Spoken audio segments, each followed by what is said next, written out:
there's a fascination with centers of power often, and we can be, in a sense, tempted to think, well, we bring change only by taking on those centers of power. And I was sharing with some of you, I think, over these few days together, that I was in Findhorn a few days after the presidential election in America, and I was in conversation with a wise old chap who has been very much part of the vision of Findhorn from early on, and this realizing that spirit and matter are one, that there's consciousness deep within all matter.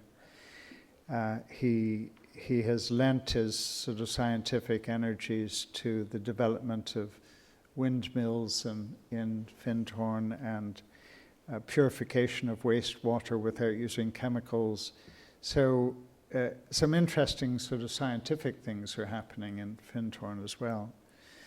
But I was asking him, where is hope to be found? And one of the things he was saying in that conversation is hope is to be found and worked for very much at the local level.